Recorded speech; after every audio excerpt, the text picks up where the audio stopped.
के लिए स्वागत करने के लिए उत्सुक है।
Members of Congress, I have the high privilege and distinct honor of presenting to you His Excellency Narendra Modi, the Prime Minister of the Republic of India. Thank you.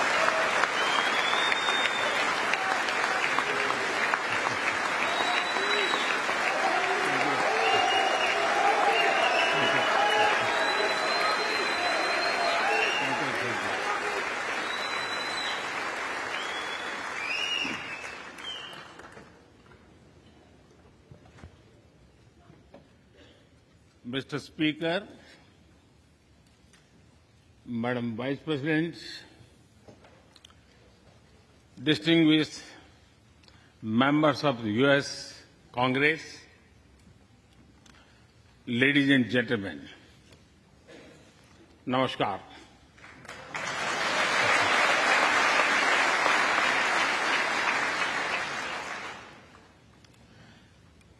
It is always a great honor to address the United States Congress.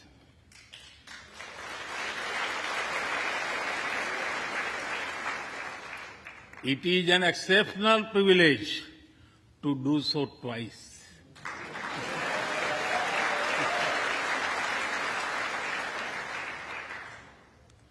For this honor, I extend my deepest gratitude on behalf of the 1.4 billion people of India.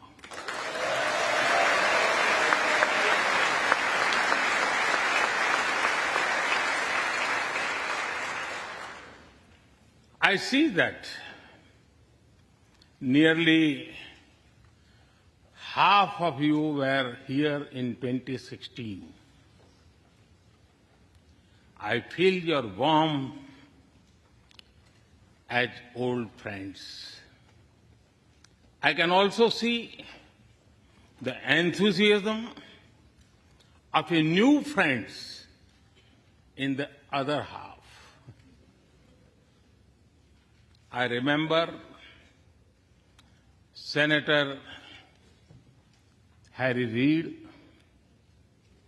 Senator John McCain, Senator Orrin Hatch, Elijah Cummings,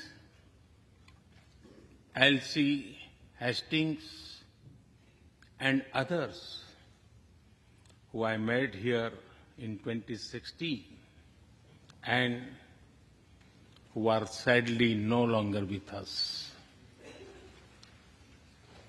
Mr. Speaker, standing here 7 Junes ago, that is the June when Hamilton swept all the awards, I said that the hesitations of history were behind us. Now, when our era is at a crossroads, I am here to speak about our calling for this century.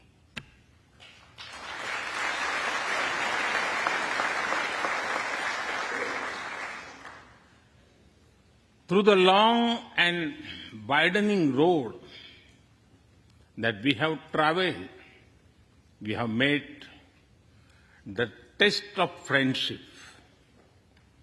A lot has changed since I came here 7 summers ago. But a lot has remained the same, like our commitment to deepen the friendship between India and the United States.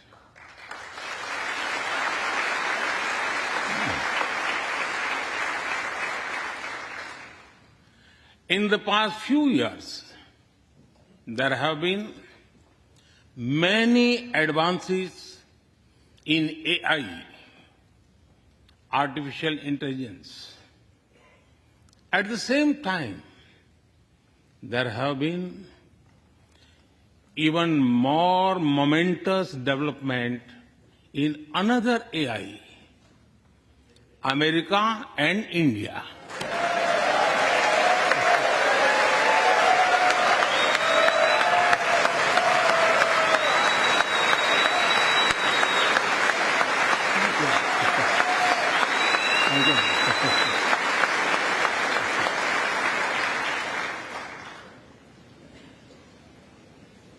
Mr. Speaker and distinguished members, the beauty of democracy is the constant connect with the people, to listen to them and feel their pulse. And I know this takes a lot of time, energy, effort, and travel. It is a Thursday afternoon, a fly-out day for some of you. So I am grateful for your time. I also know how busy you have been this last month.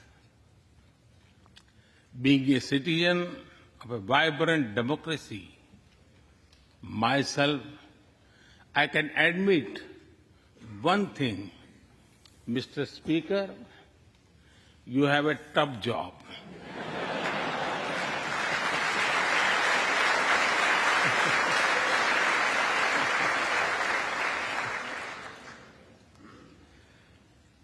I can relate to the battles of patience, persuasion, and policy.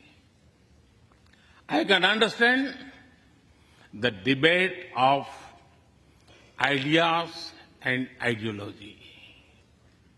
But I am delighted to see you come together today to celebrate the bond between world's two great democracies, India and the United States. Thank you.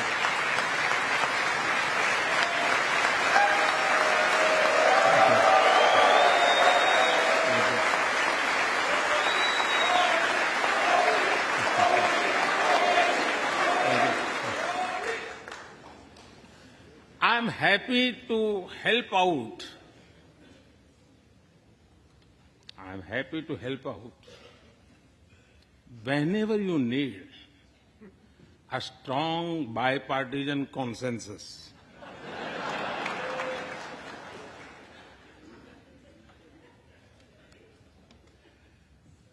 there will be and there must be a contest of ideas at home. But we must also come together as one when we speak for our nation.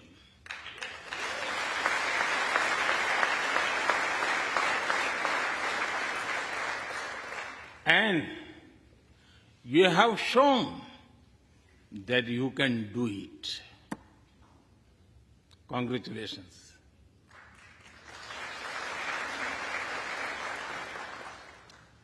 Mr. Speaker, the foundation of America was inspired by the vision of a nation of equal people. Throughout your history, you embrace people from around the world, and you have made them equal partners in the American dream.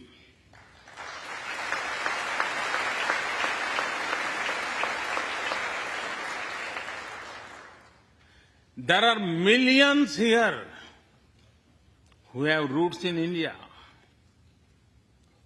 Some of them sit proudly in this chamber.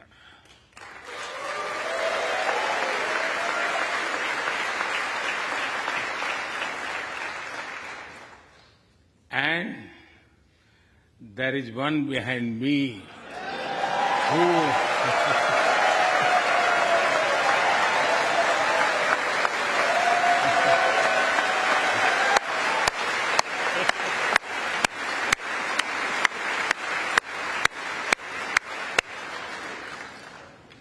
has made history. I'm told that the Samosa Caucus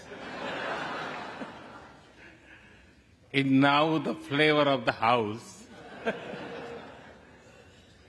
I hope it grows and brings the full diversity of Indian cuisine here.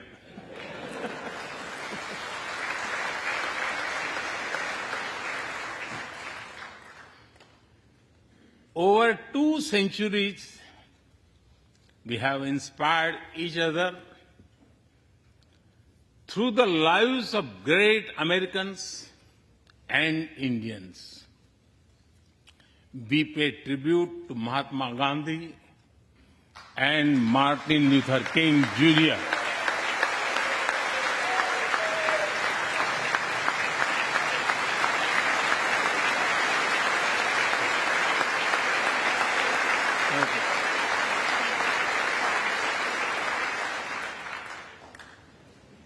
We also remember many others who work for liberty, equality, and justice. Today, I also wish to pay heartfelt tribute to one of them, Congressman John Lewis.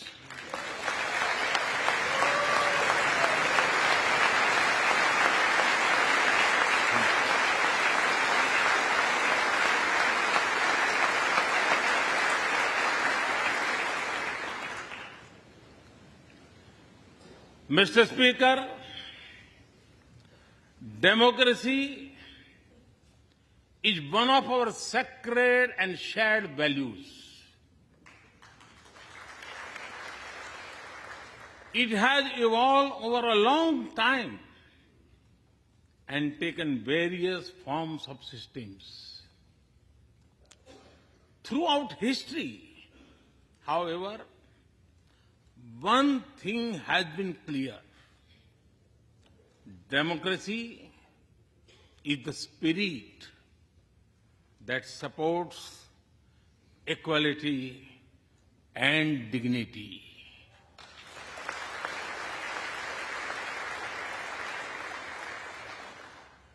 Democracy is the idea that welcomes debate and discourse.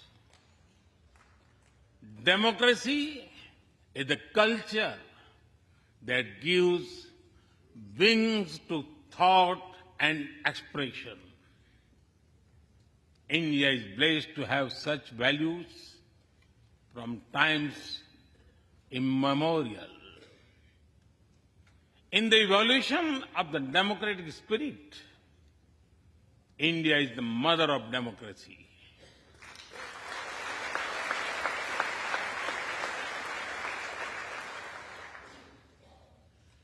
Millennia ago,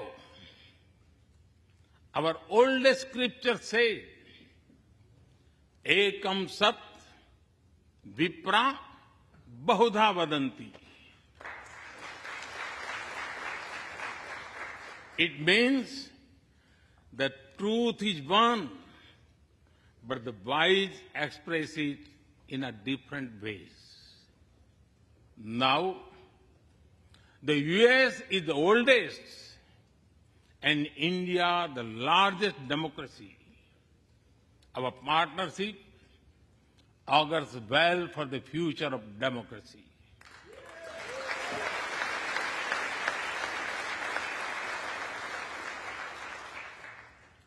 Together, we shall give a better future to the world and a better world to the future.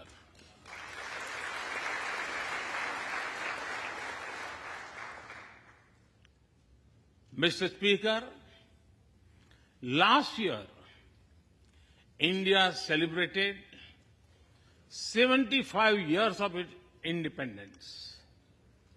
Every milestone is important, but this one was a special. We celebrated a remarkable journey of over 75 years of freedom after 1,000 years of foreign rule in one form or another.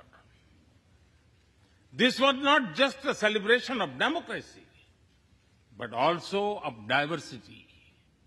Not just of constitution, but also of its spirit of a social empowerment. Not just of our competitiveness and cooperative federalism, but also of our essential unity and integrity.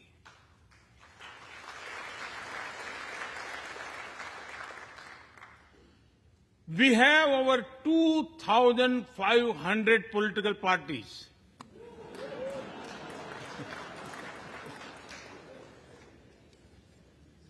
Yes, you heard that right. 2,500. About 20 different parties govern various states of India.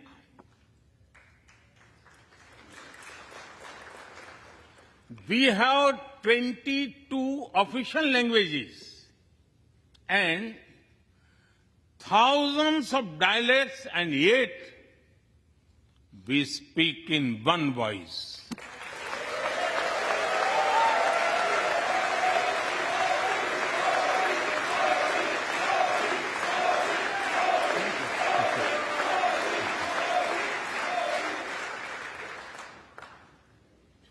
Every 100 miles, our cuisine changes.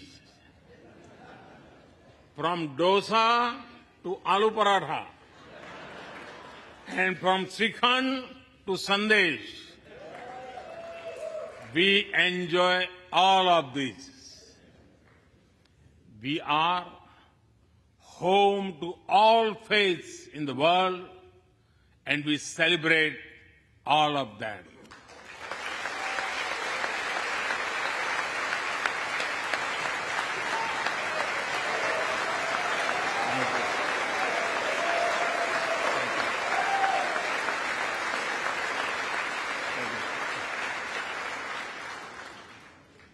In India, diversity is a natural way of life. Today, the world wants to know more and more about India. I see that curiosity in this house too. We were honored to receive over 100 members of the US Congress in India over the last decade.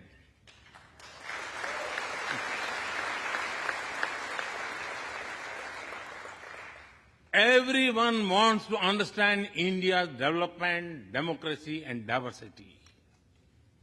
Everyone wants to know what India is doing right and how. Among close friends, I am happy to share the same. Mr. Speaker, when I first visited the US as a Prime Minister, India was the 10th largest economy in the world. 10th. Today, India is the 5th largest economy.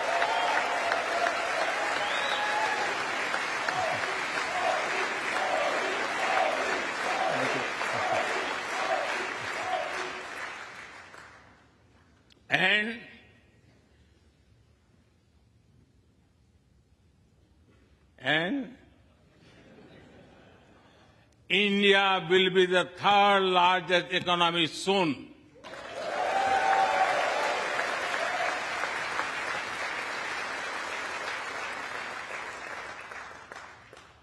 We are not only growing bigger, but we are also growing faster. When India grows, the whole world grows.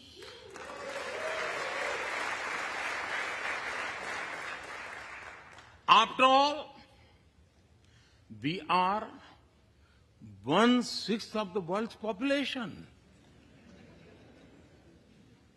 In the last century, when India won its freedom, it inspired many other countries to free themselves from colonial rule.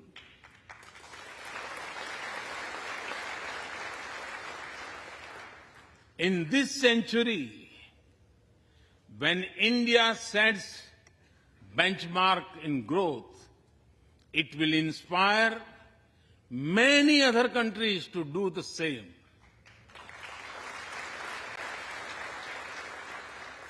Our vision is सबका साथ, सबका विकास, सबका विश्वास, सबका प्रयास. It means together for everyone's growth, with everyone's trust and everyone's efforts. Let me share with you how this vision is translating into action with speed and scale. We are focusing on infrastructure development. We have given nearly 40 million homes to provide shelter to over 150 million people.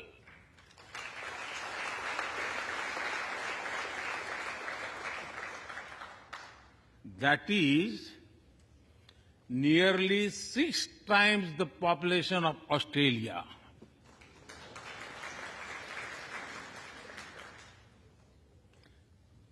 We run a national health insurance program that ensures free medical treatment for about 500 million people.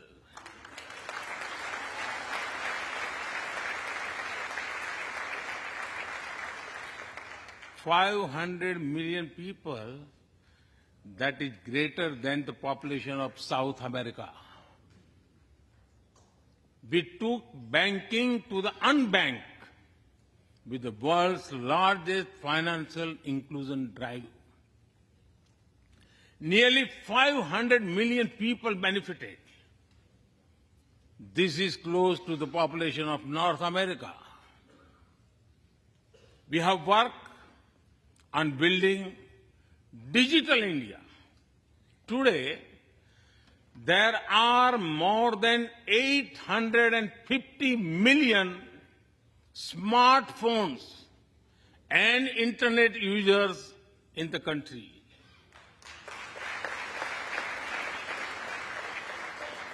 This is more than the population of Europe. We protected our people with 2.2 billion doses of made in India COVID vaccines.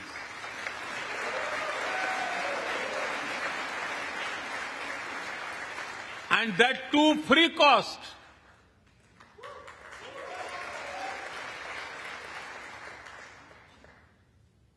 I may be running out of continent soon, so I will stop here.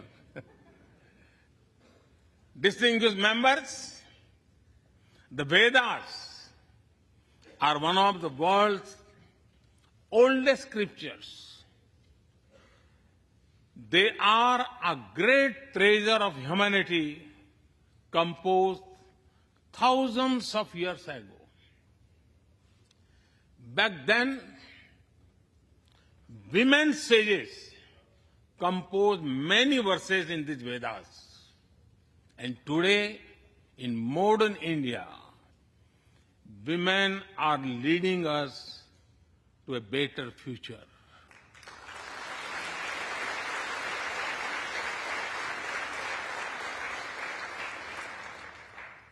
India's vision is not just of development which benefits women. It is of women-led development where women lead the journey of progress.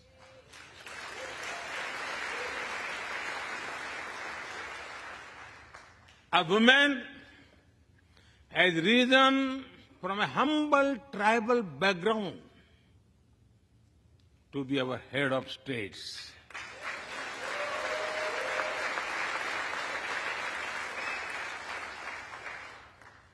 Nearly 1.5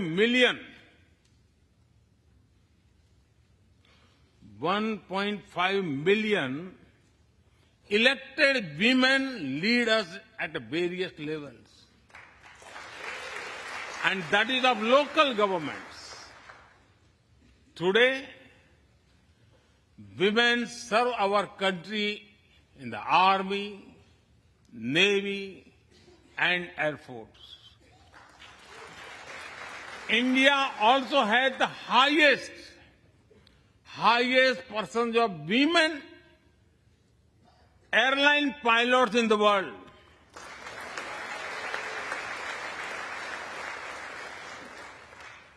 And they have also put us on Mars by leading our Mars mission. I believe that investigating in a girl child lifts up the entire family. Empowering women transforms the nation.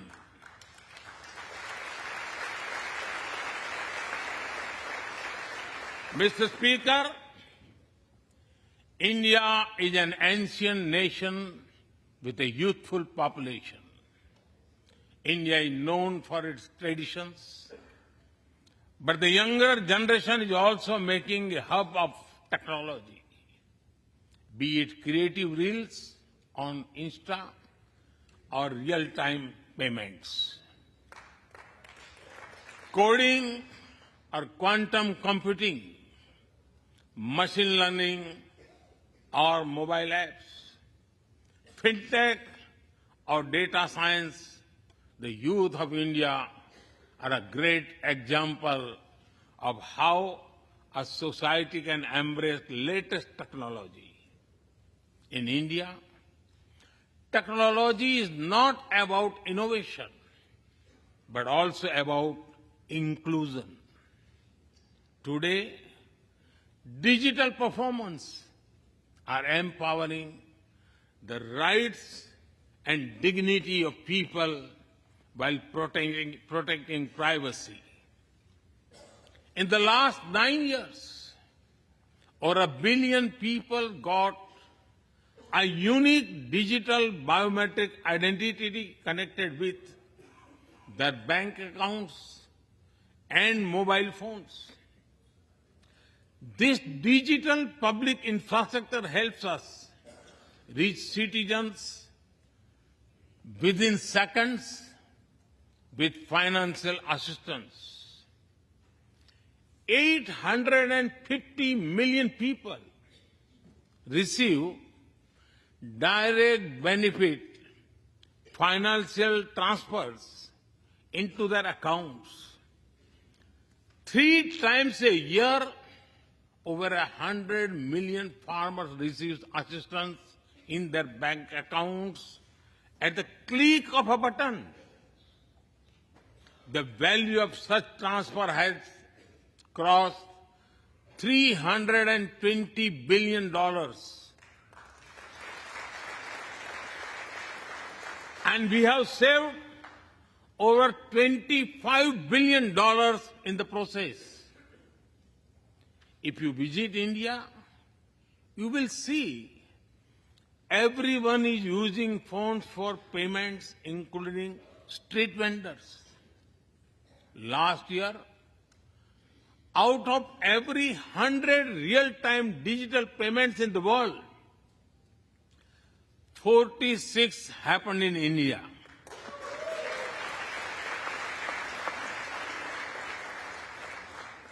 Nearly 400,000 miles of optical fiber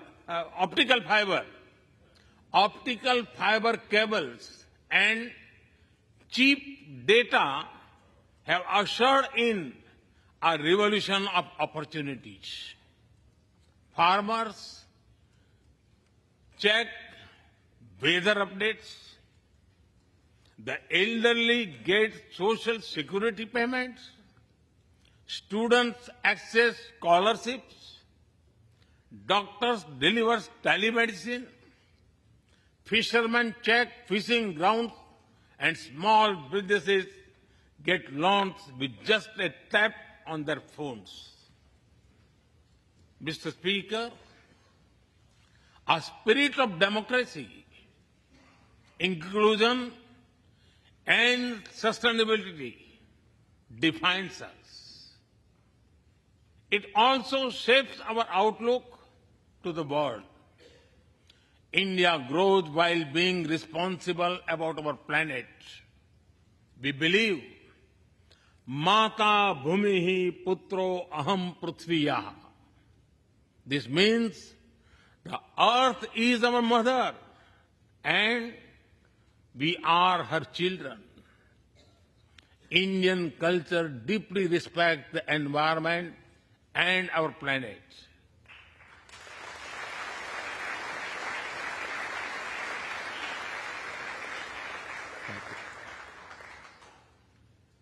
While becoming the fastest growing economy, we grew our solar capacity by 2,300%. Yes, you have heard right. 2,300%.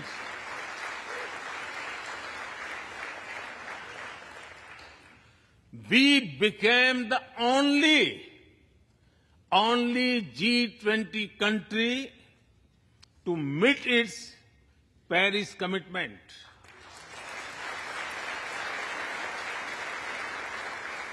We made renewables account for over 40% of our energy sources, 9 years ahead of the target of 2030.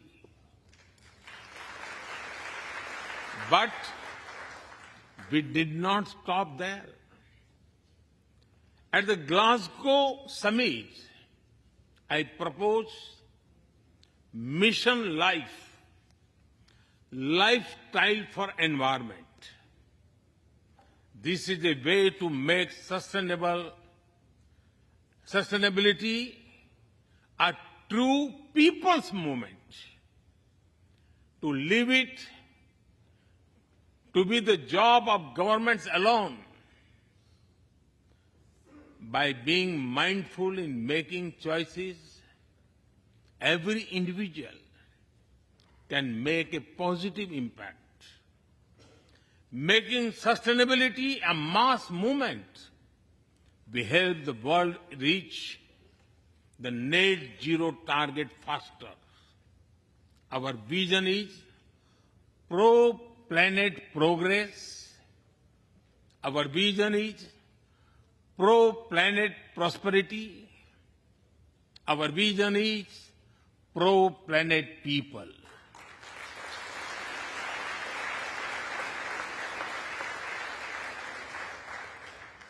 Mr. Speaker, we live by the motto of Vasudhaiv Kutumbakam, or the world is one family.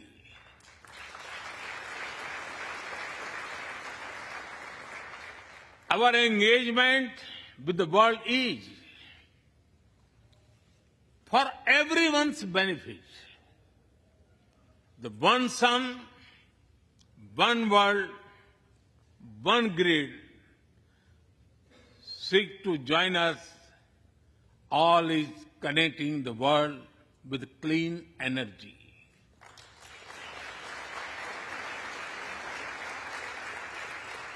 One Earth, One Health is a vision for global action to bring quality health care to everyone, including animals and plants.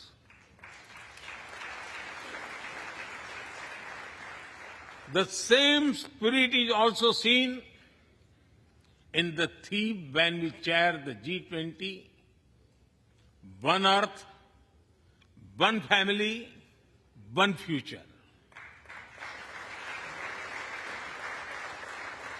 We advance the spirit of unity through yoga as well. Just yesterday, the whole world came together to celebrate the International Day of Yoga.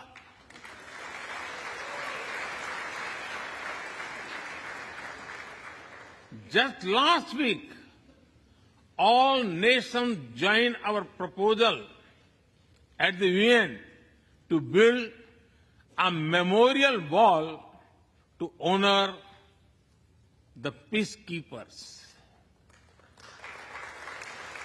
And this year, the whole world is celebrating the International Year of Millets to promote sustainable agriculture and nutrition alike. During COVID, we delivered vaccines and medicines to over 150 countries. We reach out to others, being disasters as first responders, as we do for our own. We share our modest resources with those who need them the most. We build capabilities, not dependencies.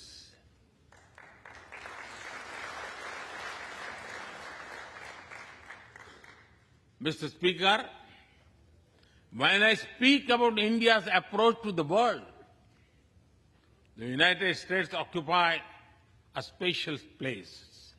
I know. Our relations are of great importance to all of you. Every member of this Congress has a deep interest in it.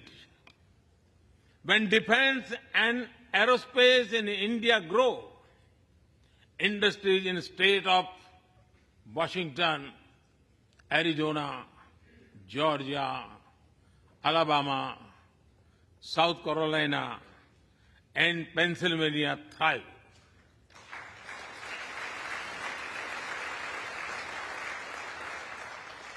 When American companies grow, the research and development centers in India thrive. When Indians fly more, A single order for aircrafts creates more than 1 million jobs in 44 states in America.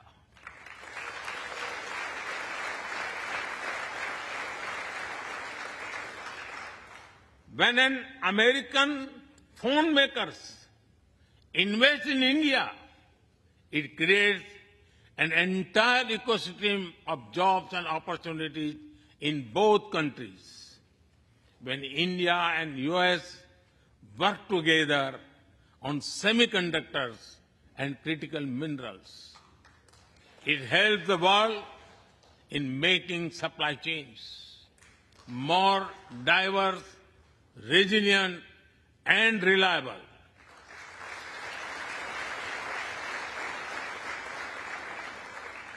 Indeed, Mr. Speaker, we were strangers in defense cooperation at the turn of the century.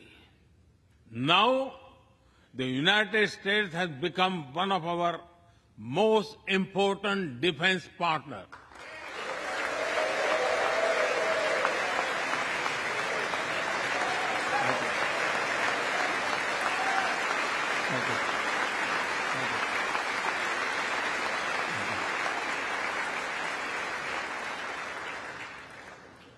Today, India and the US are working together in space and in the seas, in science and in semiconductors, in startups and sustainability, in tech and in trade, in farming and finance, in art and artificial intelligence, in energy and education, in healthcare and humanitarian efforts. I can go on and go on, but to sum up it, I would say the scope of our cooperation is endless. The potential of our synergies is limitless. And the chemistry in our relations is effortless.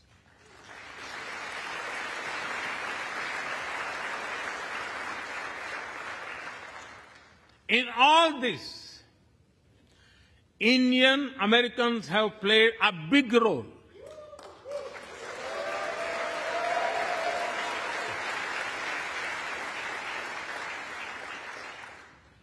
They are brilliant in every field, not just in spelling bee.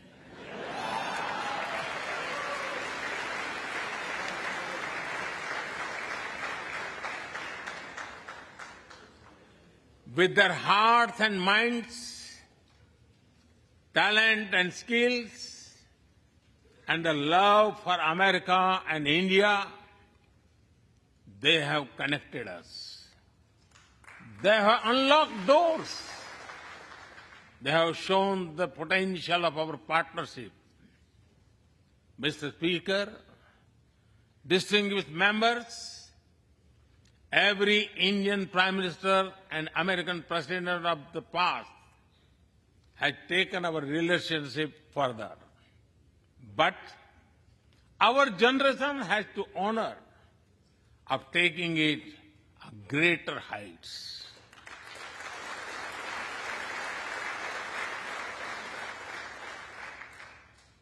I agree with President Biden that this is a defining partnership of this country,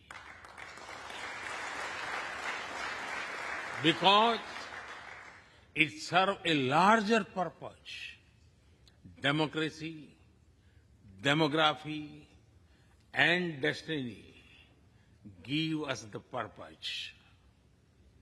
One consequence of globalization has been to cover over concentration of supply chains. We will work together to diversify, decentralize, and democratize supply chains.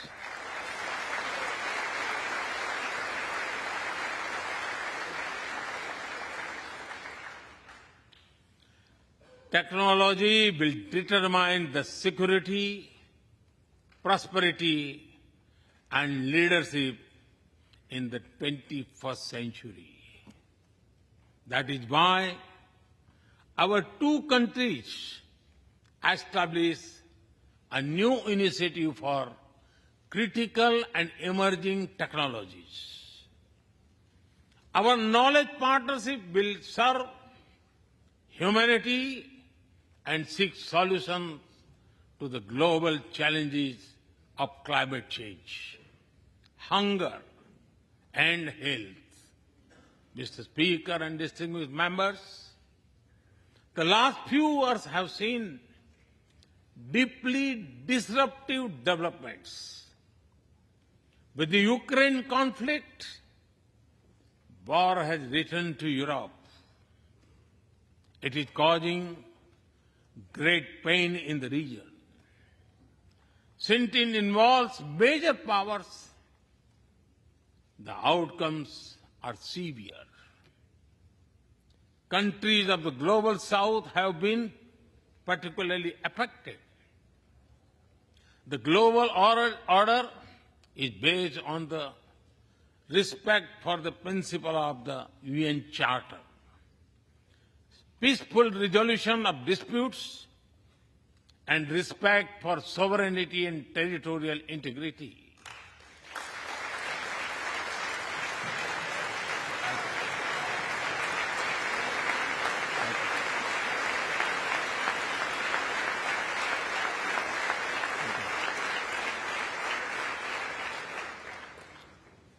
As I have said directly and publicly, this is not an era of war.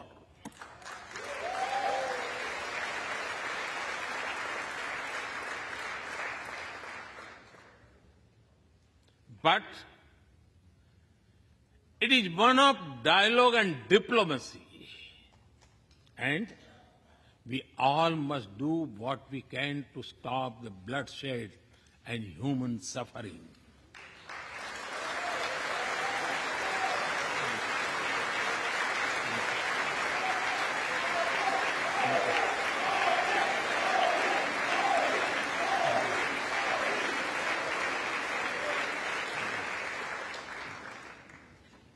Mr. Speaker,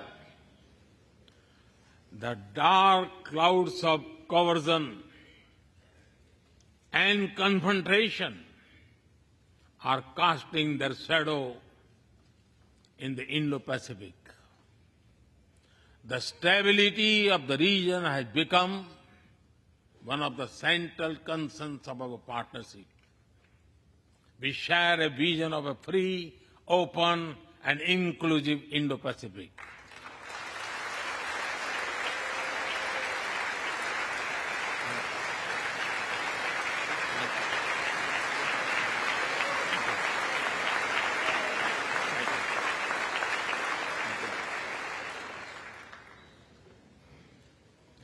Connected by secure seas, defined by international law, free from domination, and anchored in ASEAN centrality.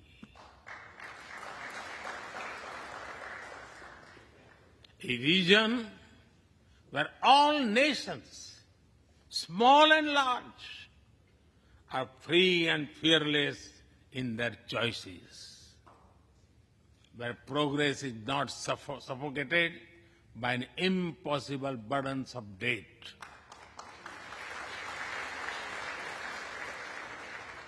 Where connectivity is not leveraged for strategic purposes, where all nations are lifted by the high tide of shared prosperity. Our vision does not seek to content or exclude, but to build a cooperative region of peace and prosperity. We work through regional institutions and with our partners from within the region and beyond of this code had emerged as a major force of good for the region.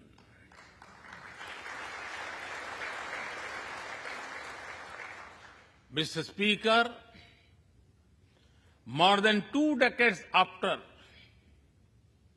9/11 and more than a decade after 26/11 in Mumbai,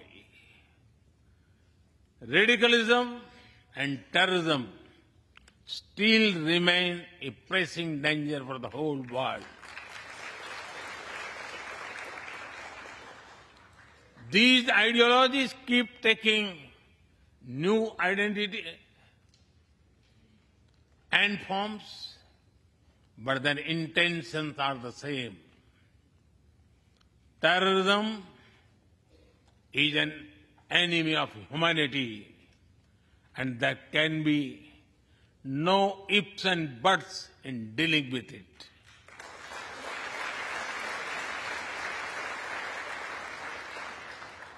We must overcome all such forces sponsoring and exporting terror.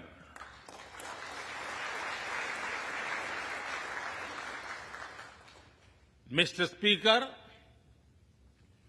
COVID-19's biggest impact was the human loss and suffering it caused. I wish to remember Congressman Ron Wright and the staff members who lost their lives to COVID. As we emerge out of the pandemic, we must give shape to a new world order. Consideration, care, and concern are the need of the hour. Giving a voice to the global south is the way forward. That is why I firmly believe that the African Union be given full membership of G20.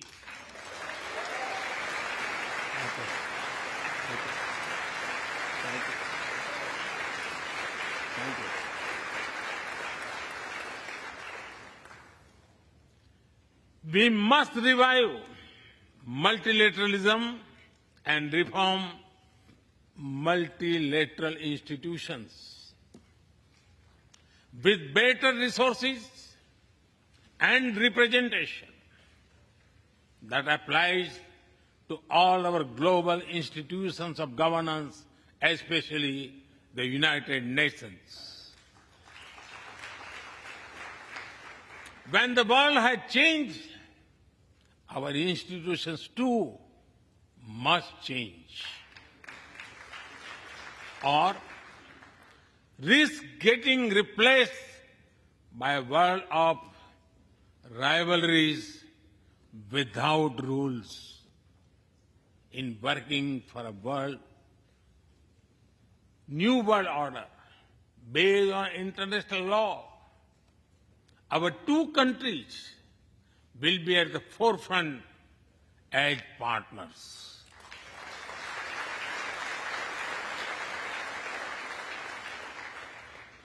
Mr. Speaker and distinguished members, today we stand at a new dawn in our relationship that will not only shape the destiny of our two nations, but also that of the world. As the young American poet Amanda Gorman has expressed, when day comes, we step out of the shade. Aflame and unafraid, the new dawn blooms as we free it. For there is always light if only we are brave enough to see it.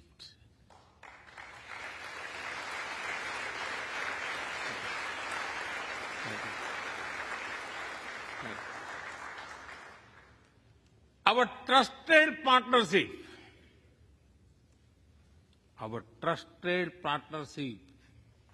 is like the sun in this new dawn that will spread light all around.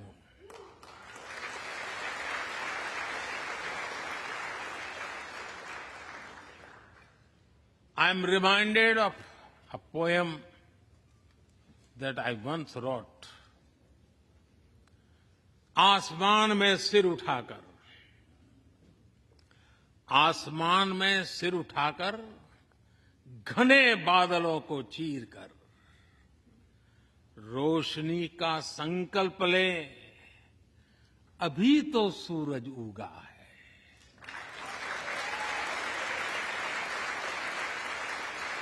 अभी तो सूरज उगा है।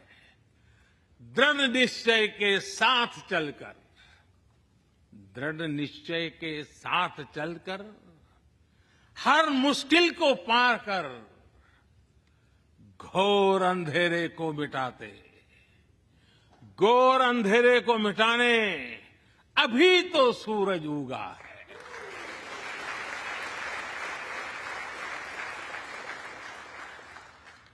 If I were to say it in English, it would be rising its head in the skies, piercing through the dense clouds with the promise of light. The sun has just risen, armed with a deep resolve, overcoming all the odds to dispel the forces of darkness. The sun has just risen.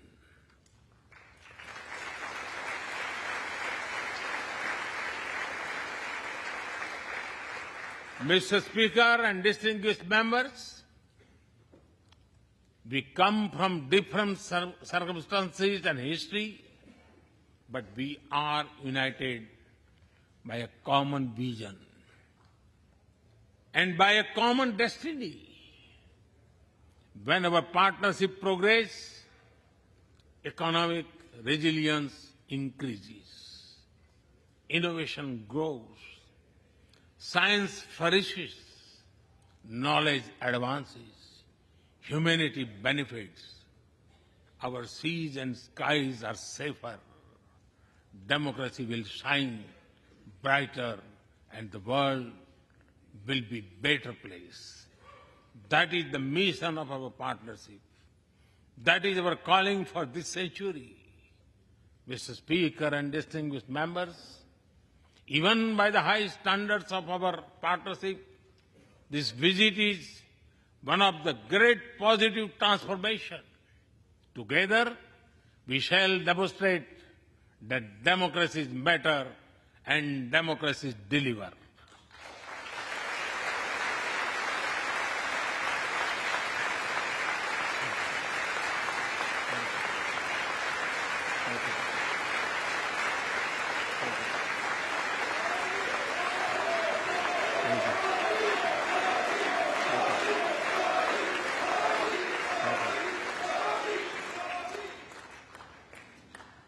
I count on your continued support to the India-US partnership. When I was here in 2016, I said that our relationship is primed for a momentous future. That future is today.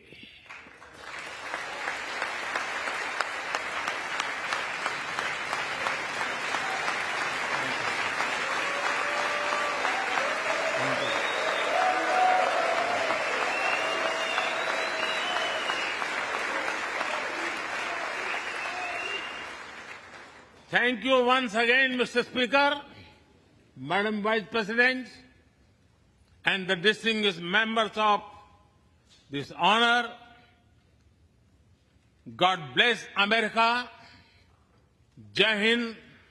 Long live India-US friendship. Thank you.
बेहद शानदार, सारगर्भित, सधे हुए अंदाज में प्रधानमंत्री नरेंद्र मोदी का भाषण अमेरिकी संसद के दोनों सदनों के संयुक्त सत्र को संबोधित किया। प्रधानमंत्री नरेंद्र मोदी ने ऐतिहासिक क्षण है और इस समय कुछ जो सीनेटर्स हैं, जो कांग्रेसमैन हैं, वो प्रधानमंत्री से ऑटोग्राफ भी लेते हुए, जिस तरह से प्रधानमंत्री का स्वागत किया गया, जिस तरह से उनका इस्तकबाल किया गया, वो अभूतपूर्व है। प्रधानमंत्री नरेंद्र मोदी का मोदी के नारों के साथ स्वागत किया गया अमेरिका के सदन में। ये देखना हर एक भारतीय के लिए गौरव का क्षण है और अभूतपूर्व है। देखिए, प्रधानमंत्री अमेरिकी सांसदों से घिरे हुए हैं और कुछ लोगों को ऑटोग्राफ भी देते हुए।